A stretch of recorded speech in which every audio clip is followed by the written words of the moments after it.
Assalamualaikum warahmatullahi wabarakatuh. Selamat pagi anak-anak. Pada hari ini kita akan melanjutkan materi kita. Sebelumnya kita sudah mempelajari untuk kemagnetan bumi, bagaimana sifat-sifat magnet dan teori kemagnetan. Pada hari ini kita akan melanjutkan materi, yaitu dengan materi kita gaya Lorentz. Baik, sebelum kita memulai pelajaran, akan Bapak sampaikan apa yang akan kita pelajari, yaitu dengan gaya Lorentz ini, ada prinsipnya nanti, kemudian kegunaannya. Nah, anak-anak silahkan nanti jangan lupa untuk mengabsen, ya, untuk mengabsen, menuliskan nama dan kelas, menjawab salam, seperti halnya yang ada pada absen tersebut. Baik, kita mulai saja. Silahkan diperhatikan untuk materi kita. Oke, Bapak akan buka. Ini materi kita hari ini, yaitu gaya Lorentz. Nah, pada gaya Lorentz, kawat berarus yang berada dalam medan magnet akan mengalami gaya yang disebut dengan gaya Lorentz. Jadi, yang dimaksud dengan gaya Lorentz di sini bahwa bila ada sebuah kawat berarus listrik berada di dalam medan magnet, arus listrik sebanding dengan gaya Lorentz yang ditimbulkan. Artinya semakin besar arus listrik yang mengalir, maka gaya Lorentz yang dihasilkan juga akan semakin besar. Demikian juga dengan perubahan medan magnet yang diberikan. Ya, akibat dari arah arus dan arah medan magnet saling tegak lurus, maka secara matematis besarnya gaya Lorentz dituliskan bahwa F itu sama dengan hasil kali dari B, I, dan L, di mana B di sana adalah medan magnet dalam satuan Tesla, kemudian I adalah kuat arus listrik dengan satuan ampere, dan L adalah panjang kawat berarus dengan satuan meter, satuan panjangnya. Nah, baik anak-anak. Nah, jadi di sini kalau kita mengulang, jadi yang saya katakan tadi bahwa di sini dia sebanding, arusnya sebanding. Artinya gaya Lorentz di sini, jika ada sebuah kawat yang dimasukkan di dalam medan magnet. Saya berikan contoh misalnya seperti ini ada kawat ini ada di dalam, kalau ini adalah sebuah magnet U, ya, jadi ada magnet U. Jadi di sini kawat berarus listrik, sedangkan kawat ini dialiri arus listrik. Jadi ini akan menghasilkan gaya yang besar. Nah, besarnya ini sebanding dengan arus. Kalau arus ini besar, arus listriknya besar, maka gaya yang dihasilkan juga akan semakin besar. Dan juga di sini kalau kita perhatikan, selain perbandingannya searah, sebanding dengan kuat arus, juga sebanding dengan kuat medan. Jadi medan magnet juga kalau dia magnet kecil dengan magnet yang besar itu justru akan mempengaruhi. Semakin besar magnet berarti kan kekuatan magnetnya akan makin besar. Kalau dia kekuatan magnetnya makin besar, maka gaya yang dihasilkan juga akan semakin besar. Nah, jadi untuk gaya Lorentz di sini sangat dipengaruhi oleh tiga faktor, oleh tiga penentu. Yang pertama adalah medan magnet, makin besar magnetnya, maka gaya Lorentz juga akan semakin besar. Kemudian kuat arusnya. Kuat arus 0,1 ampere dibandingkan dengan 0,5 ampere, maka gaya Lorentz pun akan berbeda, akan lebih besar gaya Lorentz yang arusnya semakin besar, 0,5 ampere dibandingkan dengan 0,1 ampere. Begitu juga dengan panjang kawat.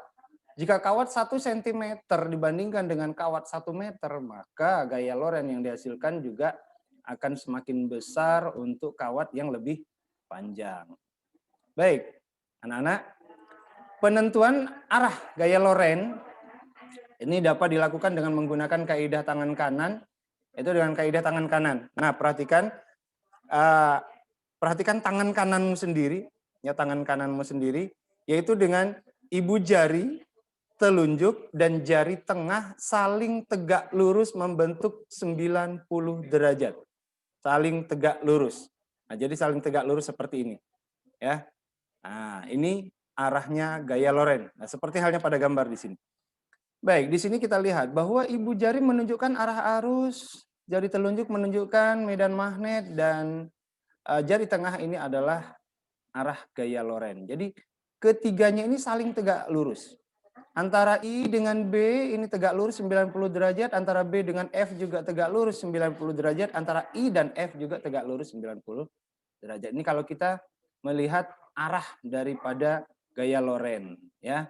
Jadi kalau seandainya ada kawat berarus itu dialiri arus, arahnya kemana? Misalnya dari arah selatan ke utara, kita tinggal menggunakan dengan kaidah tangan kanan, yaitu ibu jari kita ke arah keluarnya itu adalah arah arusnya, ya, arah arus listriknya. Jadi arah keluar, ya, arah keluarnya. Nah, ini arah arusnya. Baik, kemudian anak-anak dari arahnya gaya Loren di sini saya berikan contoh soal. Jadi kalau kita melihat tadi bahwa besarnya gaya, karena gaya itu adalah merupakan besaran vektor, punya nilai dan punya arah, dia bisa dihitung besarnya. Bagaimana cara kita untuk menggunakan konsep daripada penghitungan gaya Loren ini? Saya berikan contoh. Misal, sebuah kawat tembaga sepanjang 10 meter dialiri arus listrik sebesar 5 miliampere. Jika kawat tembaga tersebut tegak lurus berada dalam medan magnet sebesar 8 Tesla, berapa gaya Loren yang ditimbulkan? Ingat, pertama, diketahui L ini panjangnya kawat 10 meter. Kuat arusnya 5 miliampere, 5 mili. Berarti 5 mili ini harus kita konversikan menjadi satuan ampere. Dari mili ke ampere adalah tangga naik.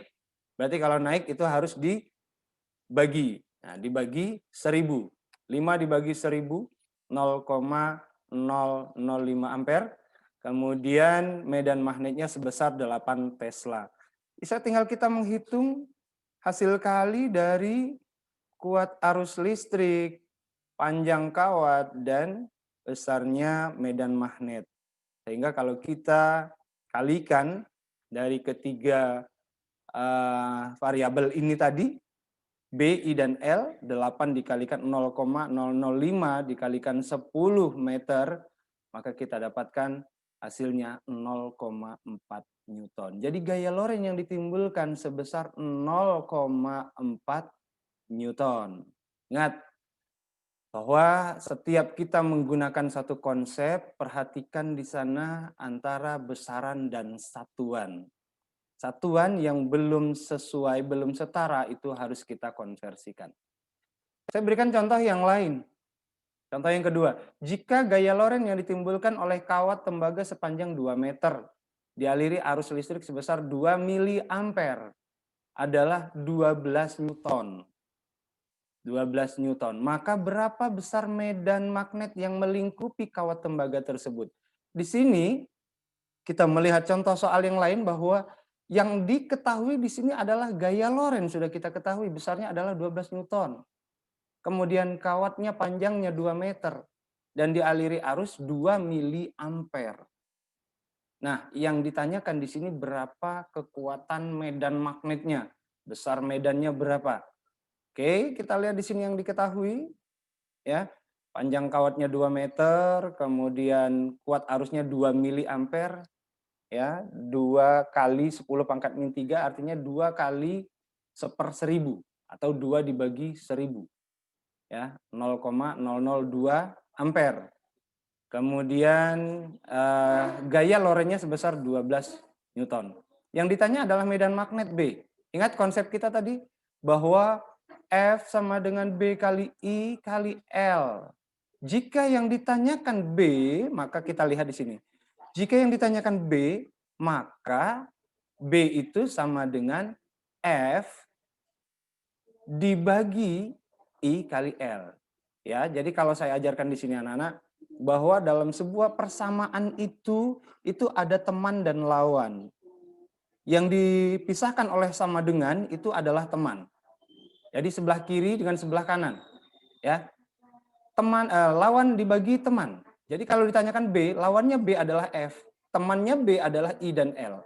Maka B itu adalah F dibagi I kali L. Perhatikan sekali lagi bahwa lawan dibagi teman. Karena ini yang ditanyakan B, maka B di sini lawannya adalah F, temannya I kali L. Seandainya yang ditanyakan I, maka I itu adalah lawannya F dibagi teman B dan L jika yang ditanyakan adalah I. Oke, karena ini yang ditanyakan adalah B, maka F dibagi I kali L 12 F-nya 12 Newton, I-nya 2 kali 10 pangkat min 3 ampere, kemudian L-nya 2 meter. Ya, oke. 12, ini 2 kali 2, 4, 12 bagi 4, 3 dikali 10 pangkat 3 min 3 karena dia posisinya di bawah, tadi pengalinya di sana adalah 10 pangkat 0 dibagi 10 pangkat min 3, maka pembagian bilangan berpangkat adalah pembagian itu dikurang, ya dikurang. 0 dikurangi min 3 sama dengan 3, 10 pangkat 3 Tesla. Jadi kita dapatkan bahwa besarnya kuat medan di sini adalah 3 kali 10 pangkat 3 Tesla. Baik, itu anak-anak kalau kita menghitung besarnya gaya Loren dari konsep tadi, ya dari konsep yang ada bahwa F sama dengan B kali I kali L. Oke, itu untuk materi kita hari ini. Selanjutnya silakan kalian membuat sendiri. Silakan kalian membuat contoh soal atau kalian membuat soal sendiri. Boleh dari yang nomor 1, boleh dari yang nomor 2. Silakan kalian ganti angkanya sendiri. Silakan kalian ganti angkanya sendiri, kalian kerjakan menghitung sendiri. Cukup satu soal. Silakan kalian buat sendiri. Kemudian berikutnya kalian tuliskan apa kegunaan daripada gaya Loren penggunaannya dalam kehidupan kita sehari-hari. Oke, itu saja anak-anak. Nah, itu untuk pertemuan kita kali ini untuk materi kita gaya Loren. Ya, dibaca lagi bukunya, kemudian silakan mencari literatur dari literasi yang lain, dari sumber-sumber yang lain. Boleh kamu baca bukumu atau kamu mencari dari Wikipedia ataupun dari sumber-sumber yang lain dari internet. Nah, kemudian dipelajari, jangan lupa dituliskan apa yang Bapak perintahkan tadi, kalian silakan buat satu soal saja, kemudian menuliskan apa kegunaan daripada gaya Loren dalam kehidupan sehari-hari. Baiklah, itu saja untuk pertemuan kita minggu ini. Bapak harapkan kalian tetap semangat. Jangan lupa untuk senantiasa beribadah dan berdoa, kemudian belajar, ya, kita selalu mengikuti protokol kesehatan. Mudah-mudahan kita semua senantiasa diberikan kesehatan oleh Allah Subhanahu Wa Taala. Sekian Bapak akhiri. Billahi taufiq wal hidayah. Assalamualaikum warahmatullahi wabarakatuh.